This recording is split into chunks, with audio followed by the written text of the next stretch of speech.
दोस्तों मैं आदिल अंसारी। मैं आप लोगों को आज बताना चाहता हूं कि ब्रिज कैंडी, लीलावती, रिलायंस का जो हॉस्पिटल है, हिंदुजा हॉस्पिटल, सैफी, मसीना, ऐसे बड़े बड़े हॉस्पिटल में आप फ्री इलाज कैसे करवा सकते हो।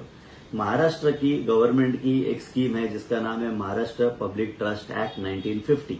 ये एक्ट के हिसाब से इन हॉस्पिटल्स को 20% बेड रिजर्व रखना है पुअर गरीब पेशेंट्स के लिए। पुअर गरीब का डेफिनेशन ये है कि एनीवन जिसकी इनकम 85,000 के नीचे है वो गरीब है और उसको फ्री इलाज देना है इन हॉस्पिटल्स को। ऐसे 444 हॉस्पिटल्स हैं महाराष्ट्र के अंदर जो चैरिटेबल ट्रस्ट के हॉस्पिटल है। इसी तरह से 85,000 से 1,65,000 की जिसकी इनकम है उनको 50% कंसेशन या डिस्काउंट देना है इलाज के दौरान। इन हॉस्पिटल आप शॉक हो जाएंगे अगर हॉस्पिटल्स के आप नाम सुनेंगे तो इसके अंदर ब्रिज कैंडी है, लीलावती है, मसीना है, सैफी है, हिंदुजा है, रिलायंस का हॉस्पिटल है, भाटिया हॉस्पिटल है। ऐसे कर करके टोटल 444 हॉस्पिटल है महाराष्ट्र में। टोटल 10,000 बेड है जो रिजर्व है पुअर पेशेंट्स के लिए। मुंबई के अंदर टोटल 1700 बेड है, 1756 बेड है जो रिजर्व है पुअर पेशेंट्स के लिए। पुअर का मैंने आपको डेफिनेशन बताया, 85,000 से नीचे फ्री इलाज है।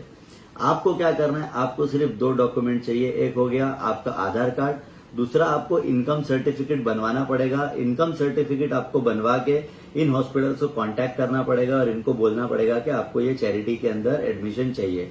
अगर आपको कोई भी दिक्कत आती है इस दौरान तो मैं स्क्रीन के ऊपर आपको जो ईमेल आईडी दिखा रहा हूं इस पे आप ईमेल कर सकते हो। ये चैरिटी कमिश्नर के ईमेल आईडी है, चैरिटी कमिश्नर ऑफिस के, और आप उनकी हेल्प।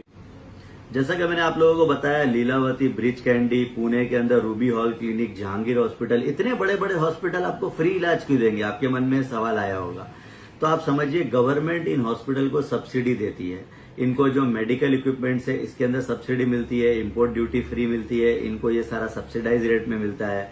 इनको गवर्नमेंट लैंड फ्री में देती है या कम रेंट में देती है। जैसे मैं आपको जानकारी दे दूं, जो रिलायंस का हॉस्पिटल है अंधेरी 4 बंगलो में और सुश्रुत जो हॉस्पिटल है, इन दोनों हॉस्पिटल को जमीन का जो रेंट है, साल भर का रेंट सिर्फ 1 रुपया है। अंधेरी में, वेस्ट में 4 बंगलो के अंदर जो हॉस्पिटल है उसका रेंट साल का सिर्फ 1 रुपया है।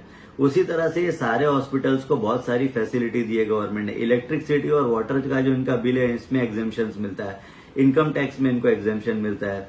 बहुत सारे हॉस्पिटल को एफएसआई फ्री दी गई है कि उनको डेवलप करने के लिए, अगर उनका 4 फ्लोर है तो 5वां 6वां फ्लोर बनाने के लिए दिया गया है। तो ऐसी बहुत सारी दीगर फैसिलिटीज गवर्नमेंट इनको देती है, जिसकी वजह से गवर्नमेंट ने इनको कहा है कि आप अपने हॉस्पिटल में 20% बेड को रिजर्व रखेंगे।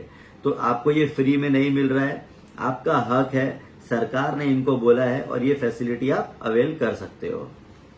ऐसा लगता है कि सब्सिडी सिर्फ जेएनयू या गरीब लोग ही लेते हैं, ऐसा नहीं है। सब्सिडी बड़े बड़े हॉस्पिटल भी लेते हैं। आपको आगे बताना चाहता हूं कि महाराष्ट्र स्टेट हेल्थ डिपार्टमेंट की रिपोर्ट आई थी जिसमें यह कहा गया था कि जसलोक, ब्रिज कैंडी और बॉम्बे हॉस्पिटल ने सिर्फ 4.5% पेशेंट को ही ट्रीट किया है, अगेंस्ट 20% जो पुअर पेशेंट को उनको ट्रीट करना था। इसके अलावा कैग की रिपोर्ट आई है, महाराष्ट्र कैग की रिपोर्ट, वो ये कहती है कि बॉम्बे के 11 बड़े हॉस्पिटल ने अपनी जिम्मेदारी गरीब पेशेंट के तौर पे नहीं निभाई। जो उनको गरीब पेशेंट्स के लिए करना चाहिए था, पुअर पेशेंट के लिए करना चाहिए था, उन्होंने एज ए चैरिटेबल हॉस्पिटल वो नहीं किया। इसके अलावा बॉम्बे, हिंदुजा, सैफी और लीलावती हॉस्पिटल, ये 4 हॉस्पिटल को गवर्नमेंट ने एक्स्ट्रा एफएसआई दी थी, जिनको एक्स्ट्रा फ्लोर बनाने के लिए दिया गया था, एक्स्ट्रा स्पेस बनाने दिया गया था सेम स्ट्रक्चर के अंदर। उसके बाद उनसे यह करार हुआ था कि वो 30% पेशेंट को ट्रीट करेंगे, 20% की जगह बढ़ा के उसको 30% कर दिया जाएगा, लेकिन वो भी 20% पेशेंट को ही कंटिन्यू उन्होंने रिजर्व रखा बेड के लिए। तो ये सारी बातें जो है कैग, हेल्थ डिपार्टमेंट और चैरिटी कमिश्नर ऑफिस की रिपोर्ट।